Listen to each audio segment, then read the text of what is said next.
Coucou les filles. Bon, ça fait un petit moment que j'en ai pas mis de vidéo.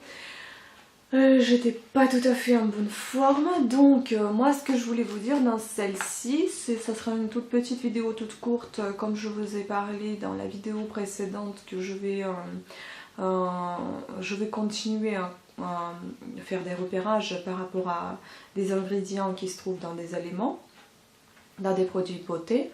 Et donc à ce sujet, j'ai commencé à tenir un cahier où j'inscris tout de quoi je voulais vous parler. Donc là c'est le régime, la diète FODMAP qui exclut tous les aliments qui peuvent être en cause pour irriter l'intestin. Donc voilà. Ensuite, donc tout est bien expliqué ici. Bon, c'est tout ce que j'avais trouvé sur internet. Je me suis mis dans le cahier. Et donc je vais continuer ainsi de suite. Là pour le moment ça parle que de ça. Après je vais continuer à écrire des choses concernant les ingrédients dans des aliments et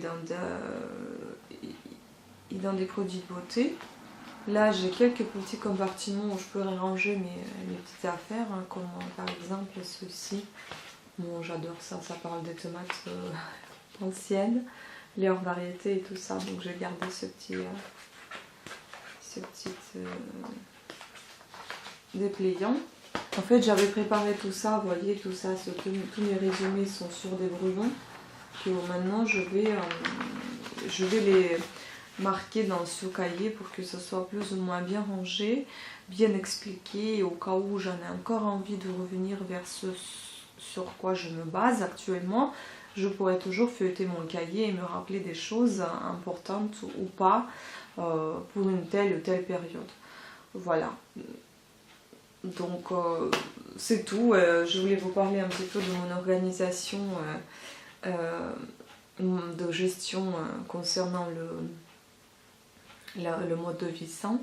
On m'avait parlé aussi du sucre, on m'avait dit que pourquoi est-ce que j'en parle pas, ben, c'est une bonne idée, il faut me proposer des idées, je vais en parler.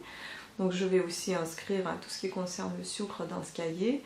Et le sucre, il n'y a pas que le mot sucre qui désigne le sucre dans tous les aliments, il y en a plein d'autres mots qui peuvent désigner aussi le sucre. Donc ça aussi c'est intéressant et important à savoir. Voilà, parce que notamment concernant le chocolat, j'adore le chocolat et avant j'adorais le chocolat au lait, je ne pouvais pas m'en passer un jour sans ce chocolat. Maintenant quand je fais attention, bon certes je craque des fois, je m'en achète un petit quelque chose en chocolat au lait, mais c'est très rare, c'est pas souvent maintenant, alors qu'avant c'était tous les jours. Et donc j'ai arrêté de l'acheter tout simplement parce que j'avais lu les ingrédients se trouvant sur une tablette de chocolat et en premier lieu il y a eu le sucre. Bon, moi je trouve déjà que c'est pas du chocolat si en premier lieu le premier ingrédient c'est le sucre, donc non, c'est niet, c'est pas le chocolat. Après il y a la pâte de cacao, je ne sais pas combien de pourcents, vraiment très peu, donc tout un tas de choses mélangées dans ce chocolat au lait qui s'appelle juste le chocolat mais qui n'a rien de chocolat quoi. Donc maintenant je m'achète du chocolat noir, j'adore ce chocolat, je vais vous montrer d'ailleurs quelques tablettes et celle-là je l'adore, elle est très très bonne. C'est le chocolat noir extra cacaoté intense de l'Équateur. Et là en fait vous retrouvez en première place donc la pâte de cacao. Bon certes il n'y en a pas énormément non plus, il y a 63%. Sucre de canne, beurre de cacao, bon, émulsifiant non OGM. Donc concernant le chocolat, ils mettent que c'est issu du commerce équitable et de l'agriculture biologique, 99,5% du poids total. Bon, il est bien celui-là. Après j'en achète, j'ai acheté celui-ci pour goûter aussi du bio avec du gingembre. Bon après il faut aimer, je ne suis pas très fan parce que c'est assez fort, amer. Et il y a du citron et du gingembre. Bon, de temps en temps comme ça, un petit carré pourquoi pas, mais pas tout le temps. Et là aussi vous trouvez en première place du pâte de cacao.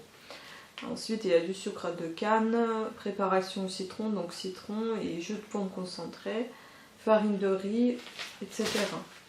Bon après il y a celui-ci qui est très bien, 80%, pas trop amer, mais suffisamment bon. En première place, encore pâte de cacao. Et cacao, il y a minimum 80%, donc déjà bravo. Et puis ce que j'aime, bah, c'est toujours le chocolat de chez Lindt. Donc celui-ci avec du sésame, je crois. C'est ça, sésame grillé avec la pointe de sel qui est pas mal du tout. Mais découverte. J'ai pas regardé peut-être derrière. En première place, c'est du sucre.